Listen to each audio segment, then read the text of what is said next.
Alhamdulillahi Rabbil Alameen wassalatu wassalamu ala ashrafil anbiya'i wal mursaleen khatimin nabiyyin Abil Qasim Muhammad wa ala ahli baytihi at-tayyibin at-tahirin al-ma'sumin alladhi adhhaba Allahu ankum ar-rijsa ahlal bayti wa yutahhirakum tathira. Inna Allaha wa malaikatahu yusalluna ala an-nabi ya ayyuhalladhina amanu sallu alayhi wa sallimu taslima. Allahumma salli ala Muhammadin wa ali Muhammad. Assalamu alaikum jami'an wa rahmatullahi wa barakatuh. So thank you again for joining me for another session into beautiful Surah Al-Hamd. And we've been discussing the verse of Iyyaka nabudo wa Iyyaka nstaeen. So we talked about servitude, we talked about being an abd, we talked about surrender, and we have talked about what it means to seek help. And today we want to go a little more deeper into this and then connect it to the next verse.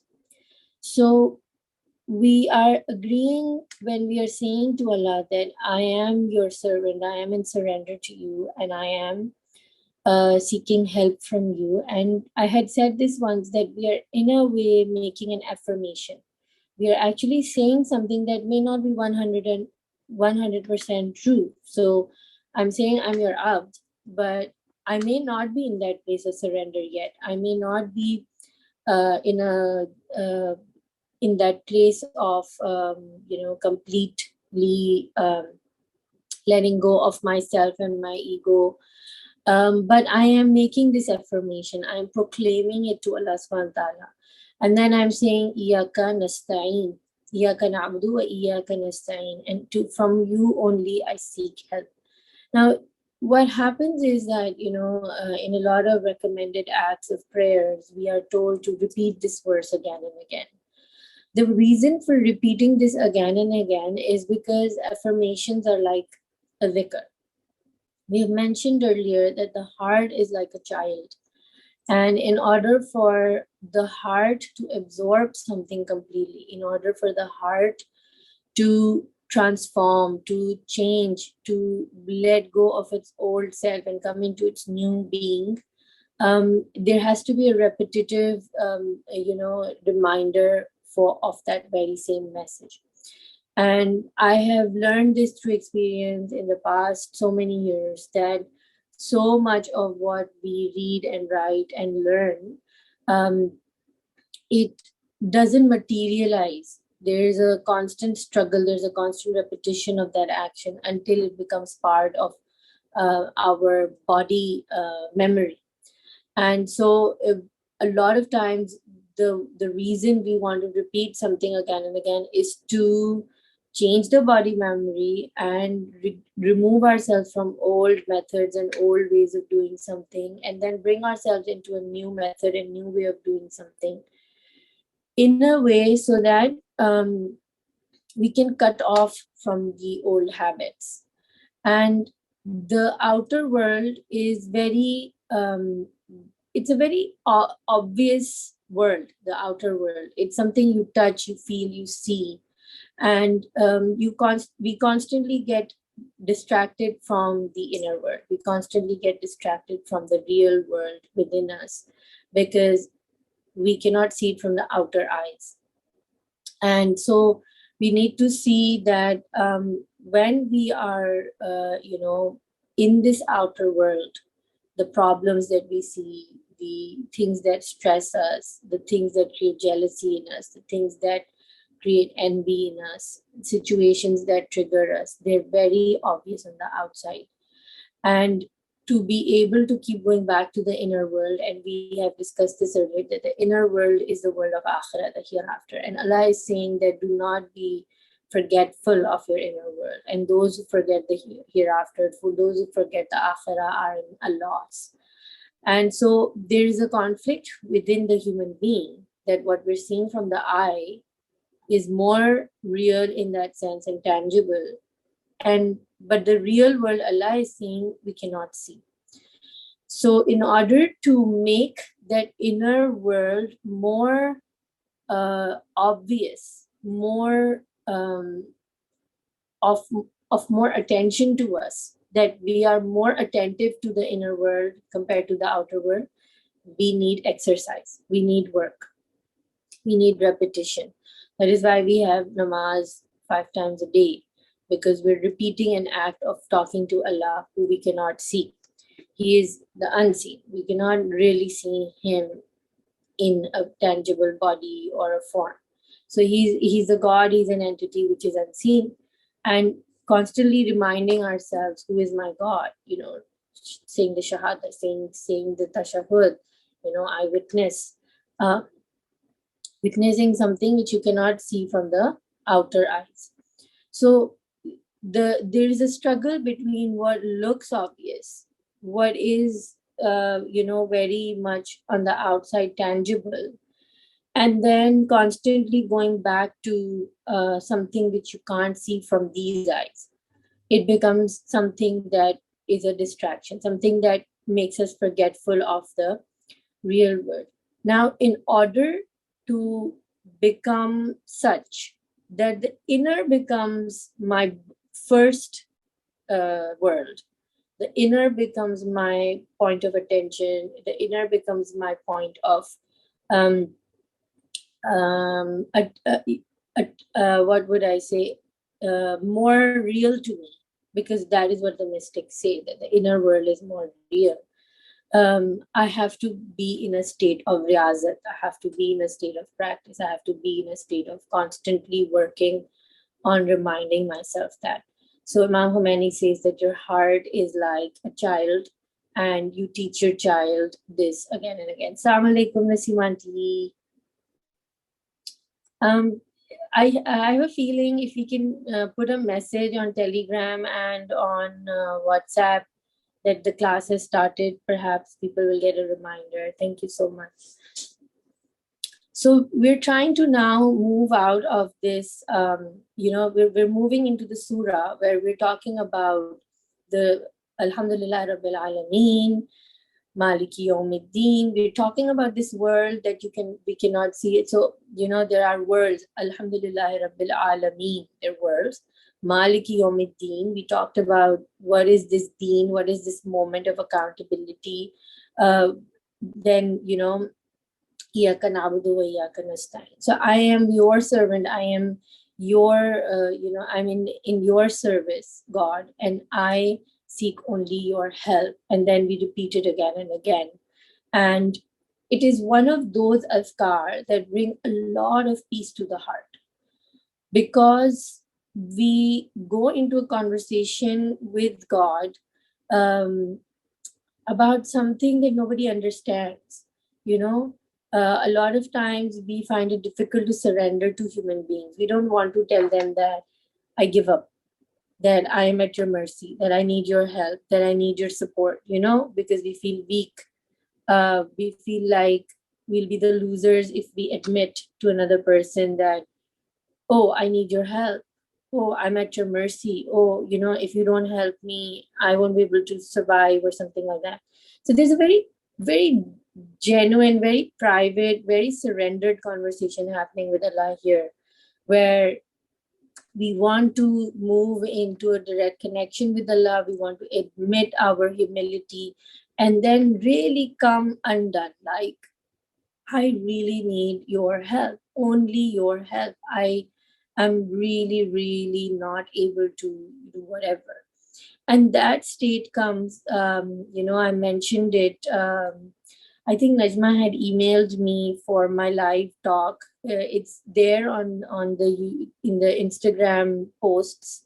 The whole talk, 16-minute talk, is there, where I've talked about my journey, and I use this phrase called "sick of being sick." That when a human being comes to a place of feeling sick of being sick, like you're so sick and tired of your condition, of your situation, you're feeling so stuck or blocked in where you are, that you just surrender, you just fall on your knees and say, I can't do this, I just can't do it, I really, really feel like this is beyond me and I need help in this. That's the place of this servant who is saying, to you only I surrender, and from you only I seek help. And a lot of that happens when we become aware of this inner world that we were talking about, that we want to go into the real world, which is the inner world. And in order to get that get that reality check, in order to be able to feel this inner world as a real world, we need to constantly open this inner eye, which I also mentioned is what the third eye is all about. So we have two eyes on the outside, but then there's an inner world of my feelings, inner world of my thoughts, inner world of my emotions. And if I can open my eyes to that inner world, that is my third eye. So the minute we acknowledge that I am not able to function, I'm not able to go on, I'm not able to do my affairs in a perfect way without the help of this divine God, this entity that created everything, that it has perfection, that is the one who's maintainer of the universe. Until and unless we don't fall on our knees, we feel distracted from that inner world. And because the inner world is unseen and God is unseen, there's a human tendency to go into a state of surrender and sajda. And that happens in extreme situations of pain and surrender, and you feel so broken that now there is no other way but to go inwards, but to recognize the unseen, but to go and talk to the God of the unseen. And so Iyyaka nabudo wa Iyyaka nstaeen is talking to a God you can't see, is talking and going and discussing with God your issues, your problems, your pain. I was talking to a friend and she was talking about some problem she was having.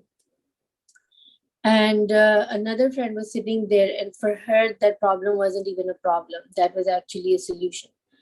And I just looked at both of them and I said, one person's problem is another person's solution. So the problem wasn't really on the outside. Their situation that they were struggling with was not really on the outside. Their actual problem was inside, because their goals were different, because their desires were different, because their inner world was different. For somebody, wanting to stay up all night is a joy. Like, oh, my mom doesn't let me stay up. And for someone like me who has a baby, I'm like, oh, when will my baby sleep? I want to go to sleep, right? So it's not the outside that is our desire or that is our point of need. It is my focus. It is what I ask for. Um, and so there's this personal journey within, through which we seek Allah in a state of pain, which opens the inner world to us. Now, I was guided to this really beautiful ayat of Quran today, in Surah Sabah, which is Surah number 34. And its first ayat has this very delicate point that I want to bring our attention to. Bismillah ar-Rahman ar-Rahim. Alhamdulillah alladhi lahu ma fi samawati wa ma fi al-arz. Wa lahul hamdu fil akhirati wa huwal hakimul khabir. Now the translation goes like this. All praise is due to Allah, to whom belongs whatever is in the heavens and whatever is in the earth. And to him belongs all praise in the hereafter. What I'm going to do right now, I'm just going to send this screenshot of the translation on the screen, so we can really see the delicate point that I want to bring to our attention. Just give me a minute. Okay, I'm just going to start my screen sharing.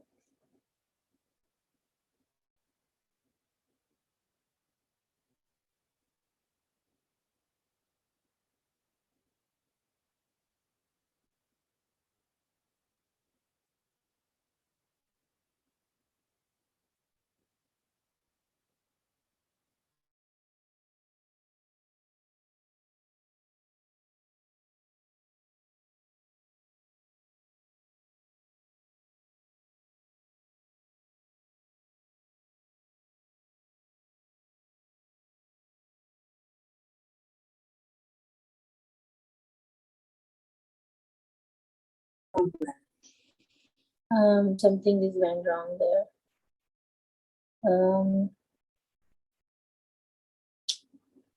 So what happened?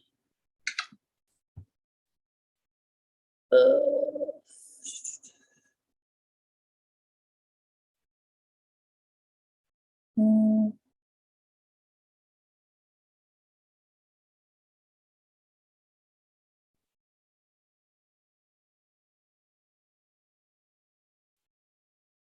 okay. So now all of you can see my screen. Yeah. Just give me a thumbs up.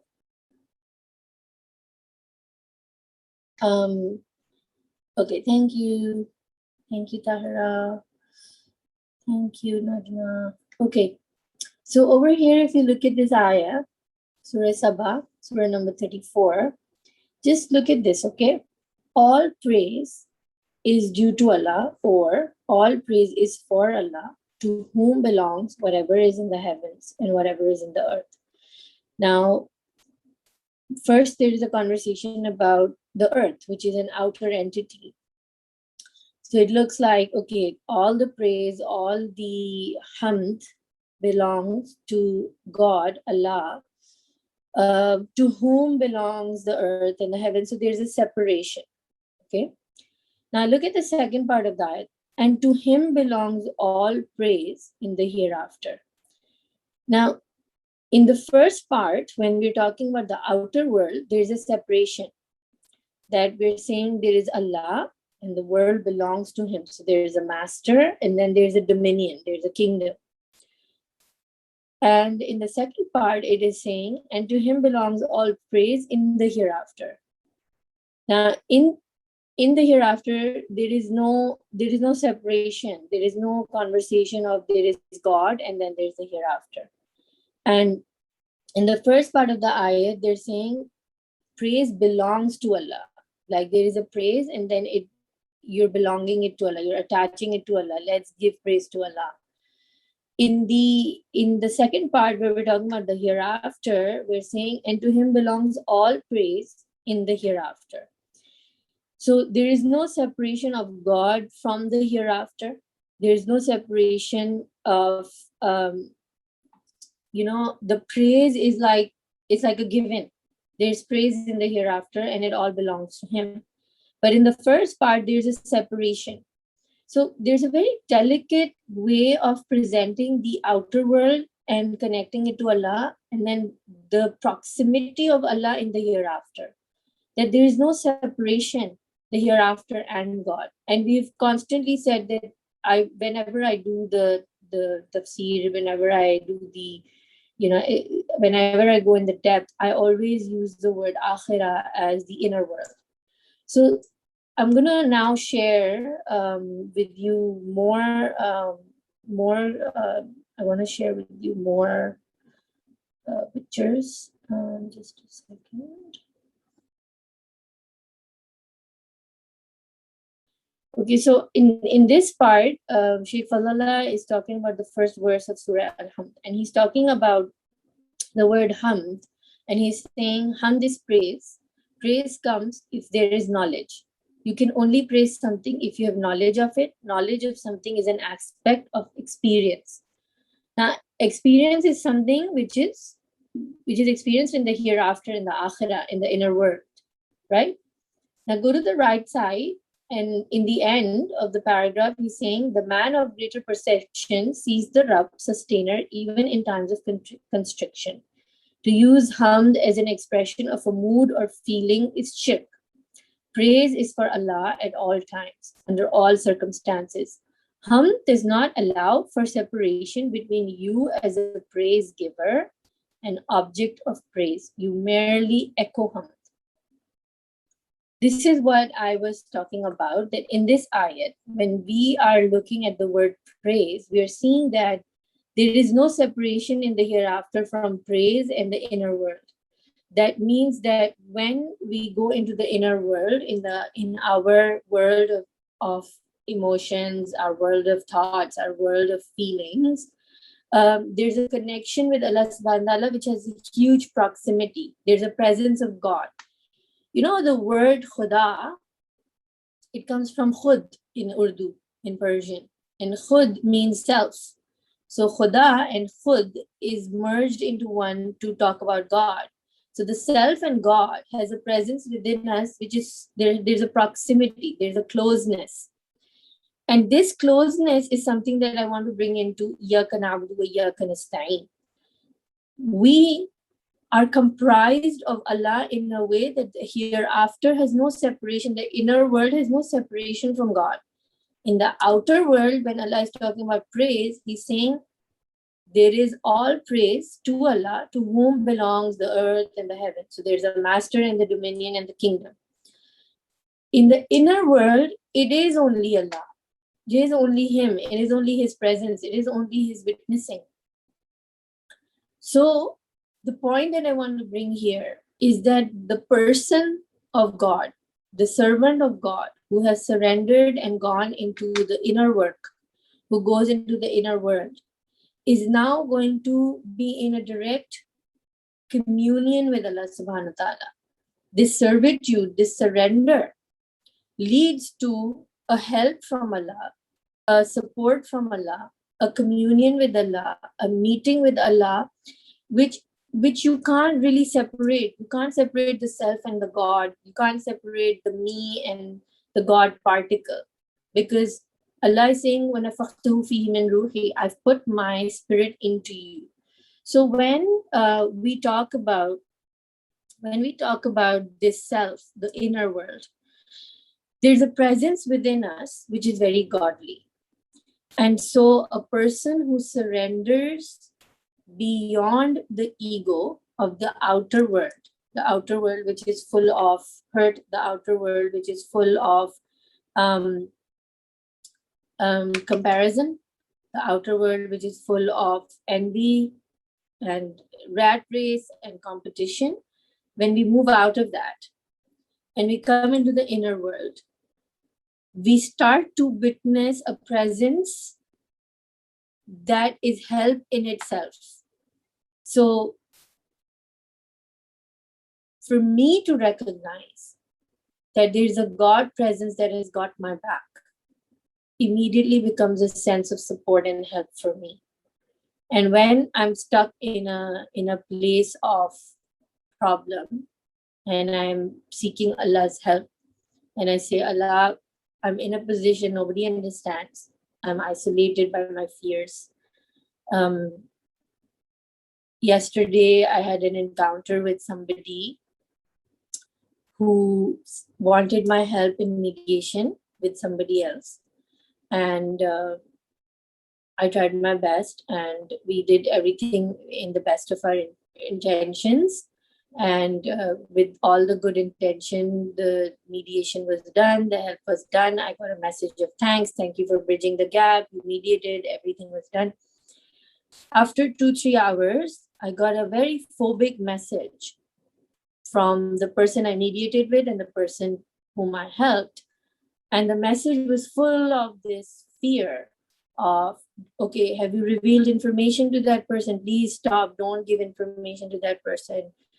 And then, there was a lot of very negative messages sent to the other person, full of fear, full of phobia, full of anger. You manipulated me, I'm not smart enough to see your tactics. You bashed me, you did this, you did that. And I saw none of that. And the other party saw none of that. But this person, from their own perception, from their own inner mindset, started to fall into the trap of fearful thinking. And they were not able to take the good intention that was coming from these two people in a good way.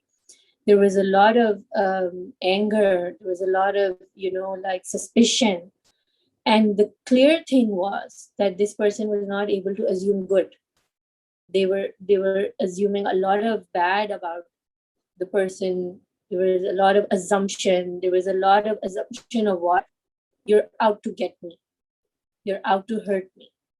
You're out to take advantage of me. You're out to prove yourself right. And so initially this person was in a state of surrender and talk and let's mediate and let's work things out. But eventually, just after a few hours, I was immediately able to see that there was a late response. There was a late response of phobia, almost feeling schizophrenic, but very mild. And these are very real situations. This is how the inner world affects us. And so when I'm talking about our surrender to Allah subhanahu wa ta'ala, and I'm talking about the nstaeen part, I want to share that our help from Allah comes when we feel empowered. It is not an external help. Oh Allah, I'm surrendering to you and you help me, nasta'een. That help, it is not an external help. This help comes to us first with surrender, and then it opens its doors to us from within us. Solutions come from within us. Help comes from within us. So, to put it all into perspective, a person who will fall into the trap of their own mind games, mind thoughts, manipulations, will not be able to see that help. Now, just remove me from the situation. I'll just say two people. These two people went and they helped another person, because this person came to me wanting help, needing help, saying, Nasta'een, help me. So we go and we help. And then what happens? There's a rejection of this help because of fear. Where there is fear, there is no faith. There's no faith, there's no surrender. A lot of times in our lives, we get the help we are asking for.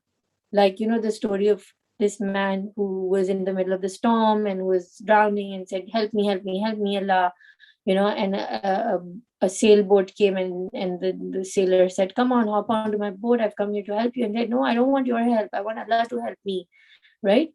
So many times help is right there. Inner help, outer help, it's there. But because the state of surrender is not there, the state of faith is not there, we refuse to see this help. The help which is within us is a recognition, is an awareness of God within us and outside of us. And that surrender is to what? That surrender is to understanding the husn-e-zan of God, the goodness of God. When Quran says, Allah says, all good is from me and all evil is from you. And I always say that if everything is from Allah, then everything is good. In that sense, if we cannot have that surrendered mindset to God's goodness, then we refuse help in our lives. So there's a TED Talk, which I send out a lot. Like, it's been so many years now, I keep sending it to a lot of people. If you Google negative by default TED Talk, I hear it again and again. What she's saying in that talk is that human beings by default fall into negativity. Our default state is to assume the worst, because we biologically we come from we were the jungle people, we were living in the wilderness, we were living in the caves, we were surrounded by the wilderness and wild animals. We had to be on the lookout of danger. So our brains develop this thing of fear, because if you won't fear these things, then we won't protect ourselves. So we stay on the alert, we stay on the fence, and we're constantly checking if somebody's out there to get me, somebody's out there to hurt me. And that is where an awareness of the inner world takes us to an awareness of God's presence, of God's protection. And when we go into that state of surrender of the inner world, we slowly cut off from this default state of assuming the worst, of assuming the negative. And we start to go into a place where help is always readily available. This nasta'een that we're seeking from God is the God within us, is the Khuda within the Khud. He's within us, and that help is always readily available to us. I was watching Chef's Table, one of my favorite shows, and I was watching an episode by this man. He's a chef. His name is Ivan, and he was an American Jewish um, white man who established himself as the best ramen chef in Japan. So he was an American Jewish white man, and he goes to Japan, and in Japan he becomes the top chef for Japanese food, right? So that was a huge task. Now, if you hear his story, he says that all my life I was a troublemaker. His mother says it in the interview that this man, this boy, my child, he was just always so restless that it was difficult to live with him. And he came from this Jewish family, so they were very, like, very much into this particular perfectionist way of life. Mother was an artist, father was a very, very established lawyer. And now you have this kid who has no sense of direction in life. So, he's always playing and jumping around and, playing music, and he has no direction in life. So he was not considered anybody who could achieve anything in life.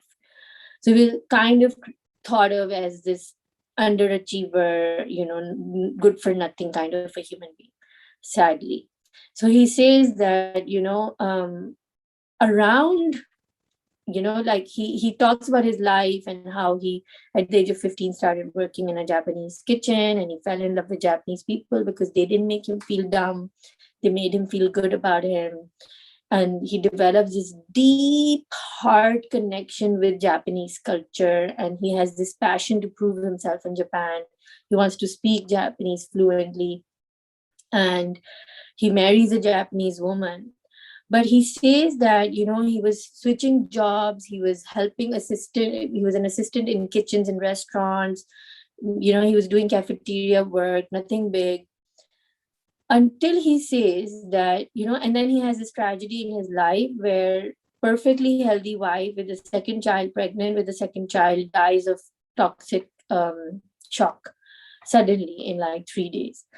And so like I watch these lives of people and the way they narrate and the things that happen in their life, and I try to see Allah, orchestrating this soul plan for these people.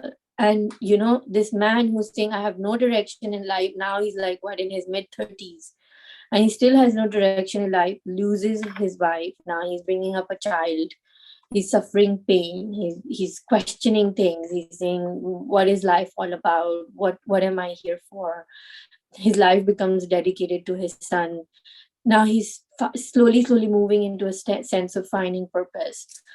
And then eventually he ends up marrying another Japanese woman. And the key for me in that episode was, he says that when I was back in Japan with my family and I didn't know what I was going to do, the thing that changed my life was my wife, who for the first time told me that I think you're meant to do great things. I think that your potential is limitless. I think that you do something amazing. And he said that nobody in my entire life had ever said that to me. And when she said it, something inside of me got activated. Something inside of me said, yes, I can do this. And he became Japan's top chef. And I mean, somebody's making a documentary on him on Chef's Table. So he's probably won Michelin stars and stuff for his food. I don't know about that.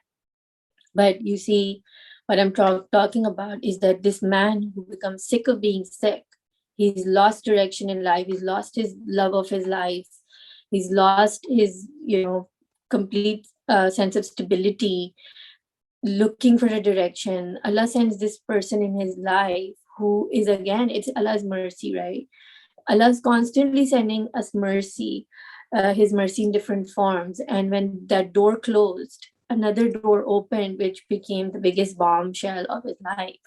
That this wife comes into his life and she says to him, you're meant for amazing things. You're going to do something great. And then he talks about, how he works with his recipes and the things he does. And the wife just keeps on telling him, no, you can do better than this. You can do better than this. And he's got this this motivation inside him to do something amazing and out of this world. So what I'm saying is that, did the help come from outside as a miracle to him that changed his life? Did he not stay up nights? Did he not work hard? Did he not try on recipes? He did all of that. But what was it that was igniting this passion in him to do his best to reach his human potential?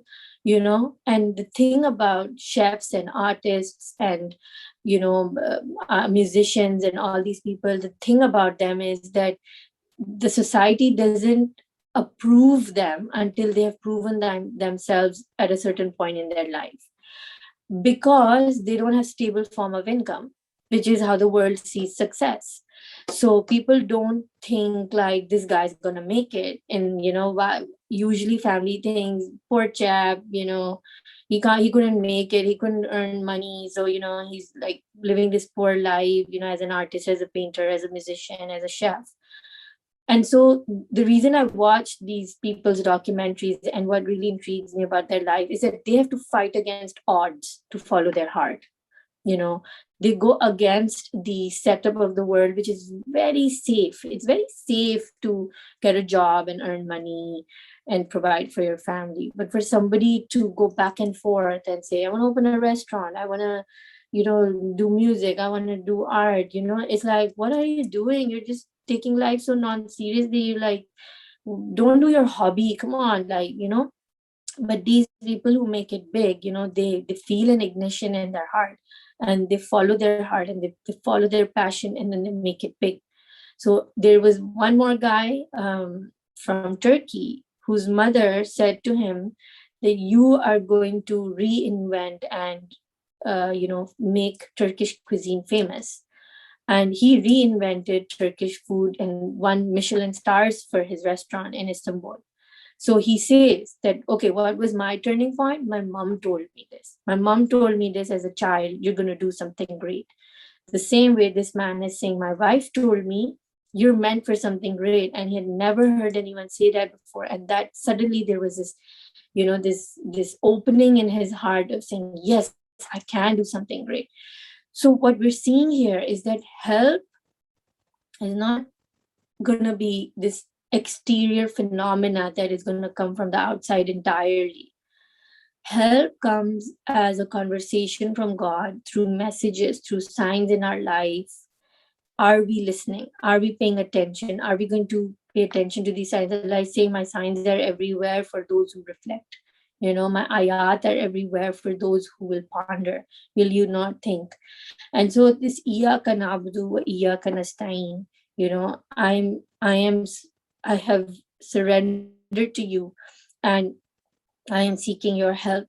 This help then, when it comes from the heart, translates into my own work, my own action, my own way of looking at where Allah's help is going to come from. Is it going to be something external, like somebody's going to send me money? Is somebody going to do this? Or am I going to get the help, and then I need to recognize that help through my inner cleansed slate, inner cleansed vision, inner cleansed way of seeing what truly help is going to be looking like. So yesterday we had this incident with this lady who got really triggered, who found a lot of fear in the situation that she found herself in. Now, I did not know how to tell her that, look, I'm not a bad intentioned person. I would never do anything to hurt you. I'm here to be nice to you. I saw you in need of help, and I've come to really resolve the situation. How do I make her believe me when I am somebody she's not able to trust? I can't do that, right? And at the same time, one more person spoke to me saying that, I'm not able to, I've had a fallout with my husband, and I said this and he said this, and how dare he said this to me, and who does he think I am, and he's taking me for a ride, and I'm not gonna turn out like my mother and be a doormat to him, and all these people, our older generation women, they were just doormats to men, so there was a lot of trigger and a very real life situation in which she's not able to see any of the good her husband is doing, and she's just getting triggered by one thing. Bichara, this guy is trying to be nice to her, and she couldn't see. And what I did, because she was a really close friend, I just gave it to her. I said, stop it. Stop going around doing this. He's a human being. He's trying his best. You're talking like you're not perfect. You're perfect, and he's making mistakes. He did 10 good things, and you're just focusing on one bad thing. So just look at the good he's doing. What I saw is that in this mindset of not accepting good from another person, we go into a state of pain and disappointment with God. Like, why is my life not working out, God? Like, why do problems have to come to me? Why aren't things working out for me? Why do people behave like this with me? Why is nobody nice to me? You see? So the first lady was being given help by two good-hearted people. Like, I would say that genuinely, I had a very good intention in helping her with another friend who's genuinely really beautiful human being. And we were both there to help her, but for her, it was an attack. For this other person, she was feeling like her husband was treating her like a doormat and everything. And she just said, you weren't there, you don't know. I said, look, you shared the whole situation with me. I can see 10 good things here, and I can see that you are just focusing on that one bad thing. You're not perfect, he's not perfect, but he tried to do 10 good things. If you focus on the good, you'll get more good. Just focus on the good. And I just asked her one question, and I said, do you trust this man? And he said, I can trust him with my life.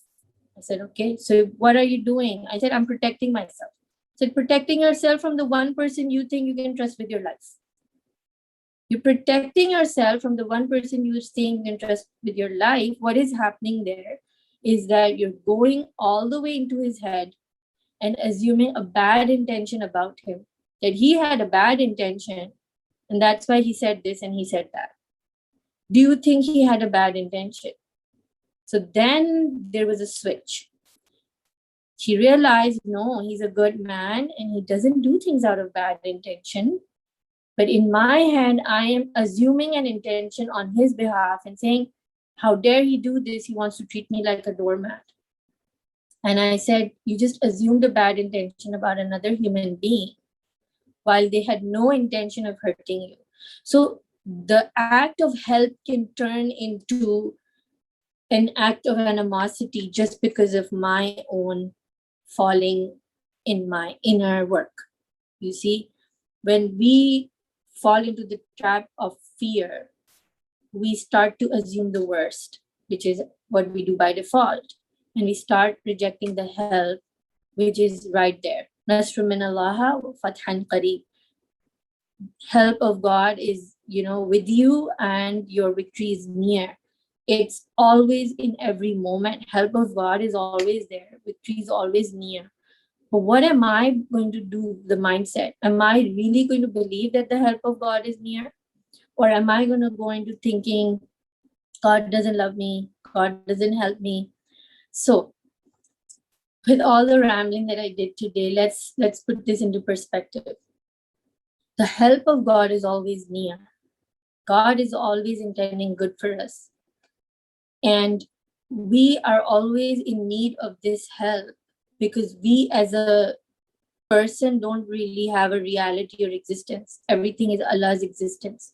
The minute we come into this awareness that I am on my own, I'm nothing, but with God, I'm everything, and God is good, then everything starts to fall into place.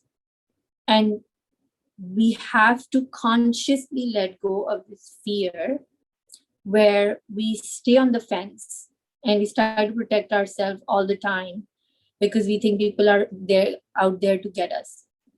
The reason I say this is because it takes a mindset of a naive child to have faith. It takes mindset of a naive child to have faith. the life we live hurts us and puts us into a very, like in, I don't know, in Gujarati or we say sadu mood, like we go into this really uh, bitter place in our heart, right? That one did this to me, my parents did that to me, my friends abandoned me, the shopkeeper betrayed me, my business partner, did fraud with me, and all these things, they make us into bitter human beings. And faith looks like a child who giggles when they're thrown up in the air, that's faith, and that's not by default. So our work in Iyyaka nabudo wa Iyyaka nstaeen is then to come into a state of surrender to goodness of God. When we come into the surrender to goodness of God, help is very close. Help is right there. There's no distance between help and me. There's no distance between God and me. Like I said, in the inner world, that's God's presence. There is nothing but God's presence. So what we need to do here is that we need to sit down with ourselves and we need to write down all of the negative assumptions we've made about the world, the negative assumptions we've made about God. Okay? And I want to remind ourselves that just like the heart pumps blood, the mind is constantly churning out thoughts. And by default, mind creates fearful thoughts. It will create thoughts that will by default put you on the edge, and it will make you edgy and on the fence and always on the lookout of detecting danger, and then being suspicious and then saying she means harm, he means harm. And when we can write those things down, then we need to change them into positive thoughts. We need to put them into husnizan, having a good opinion of God. When we say there is nothing but God, this world, this country, these people, everything is in the dominion of God, is a manifestation of God. It will only be what you perceive it to be. So if we can start our mindset, change our mindset from saying the world is out there to get me to universe supports me, from God is testing me to God pampers me, from saying I'm alone and I need to, fight for my life, we say I'm supported, from saying people are out there, they're nasty, they just want good for themselves, they're selfish, we change our perception and say, no, people are good. There's a God particle in every human being, and I choose to look at that. People are good. People have good intentions. People are not nasty. Generally, people are good. Yeah. When we do that, our world changes. There's help everywhere. Believe me, there's help everywhere at every step of our life. The nstaeen is overwhelming. I'll share one example from my own experience, one or two examples, and then end the session today. I had a recent experience that we were at a motel. We were staying in our travels in the mountains, and they had indoor dining, but then they had outdoor dining in the mountains, in the garden with the fresh cherry trees and beautiful.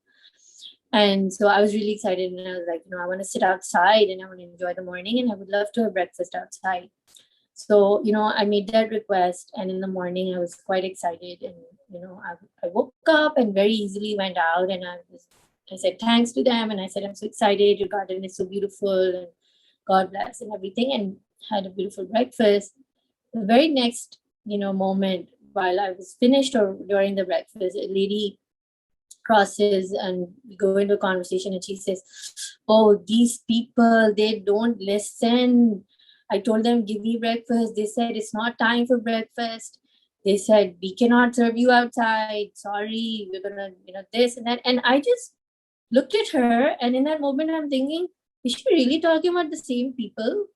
Because I didn't even think twice that they would say no.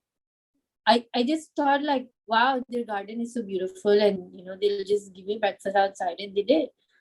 And then this woman is going on and on saying they didn't give you breakfast, they didn't serve outside, they were making faces, they were doing this. These people, they're so lazy, they just don't want to do anything, they don't want to give service. And she just went on that tangent, and I didn't want to tell her, they did it for me, I don't want to do that, But what I realized is that if we assume good from people, we assume good from the world, then the world opens its arms to us. Aren't we like that? If somebody says two nice words, we just want to do everything for for people.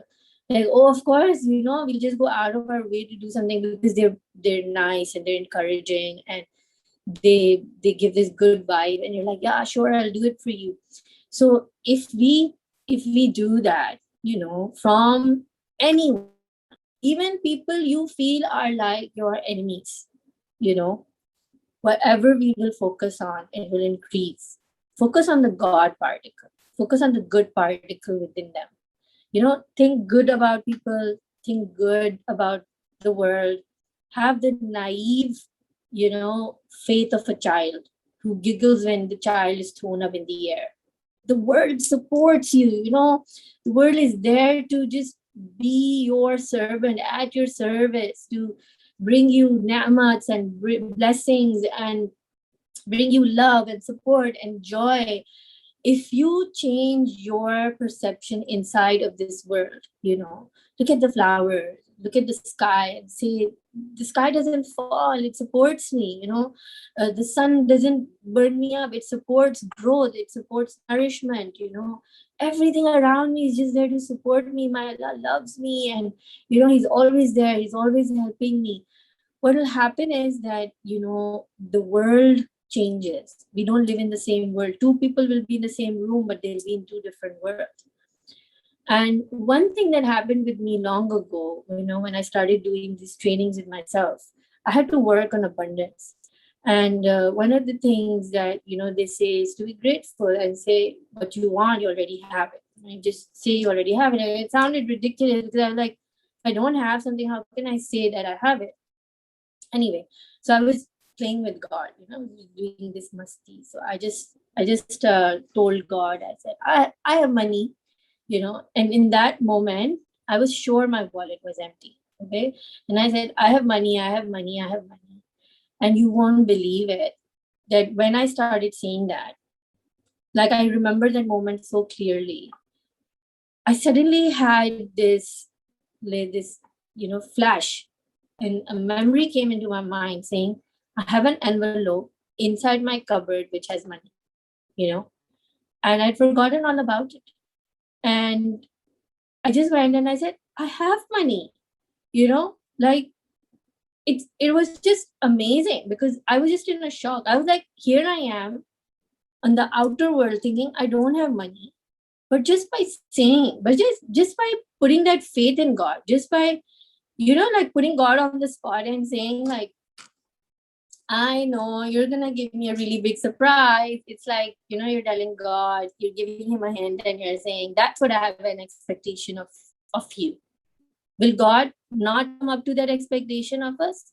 Have a very, very high expectation in goodliness, in good of God.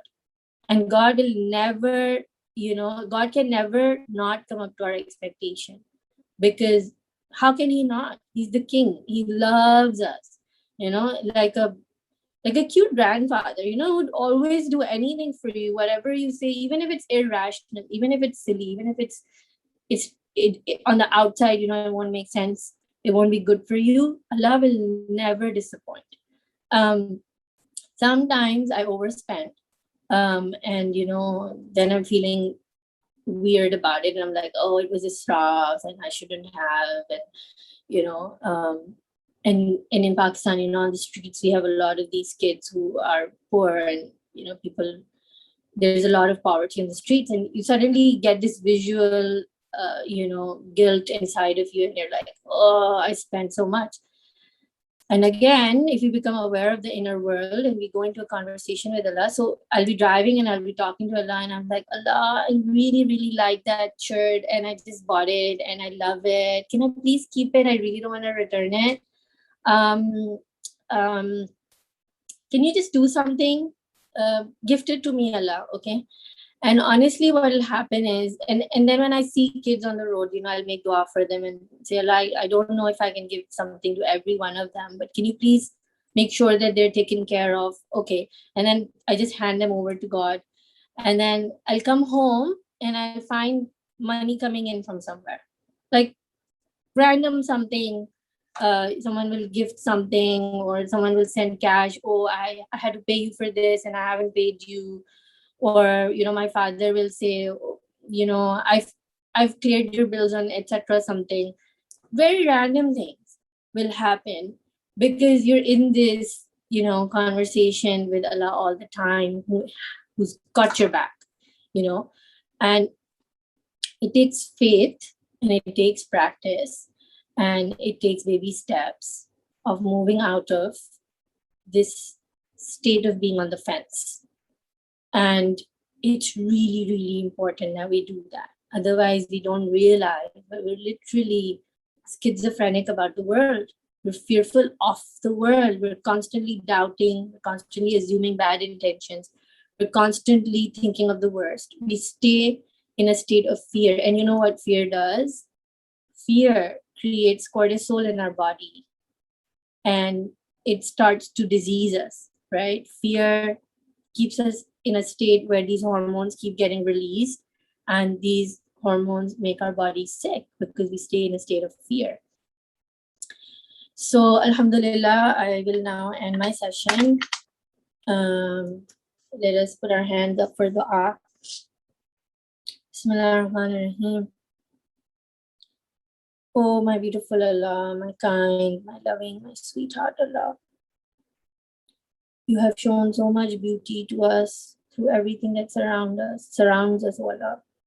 O Allah, open our eyes to this beauty. O Allah, open our hearts to this gorgeous world that you've created for us. O Allah, never distract us from the idea that this beautiful world is for us, but we are for you.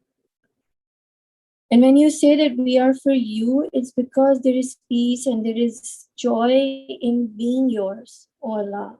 Open our tastes to that taste of divine unity. O Allah, enable us to be able to taste that zawq, to taste that beautiful flavor of your company, Allah. O Allah, your beloved friends who are fortunate to be in that place of proximity and unity with you, make us amongst them. O Allah, open these doors to us in this world, in this stage of our lives. O Allah, you say that there should be no competition, but a competition, a yearning, a motivation within ourselves to run towards you, Allah. Enable us, O Allah. Fafirru ilallah, fafirru ilallah. Flee to Allah. O Allah, enable us to be in this state of fleeing to you in every moment. In every moment, like a child who in a state of fear clings to their mother, O Allah. In every moment, when fear overtakes us, help us so we flee to you as the one who is the most loving, the most kind, the most accepting, the most generous, the one whose arms are always open with the warmth of a mother, embracing us in his everlasting mercy. Amen.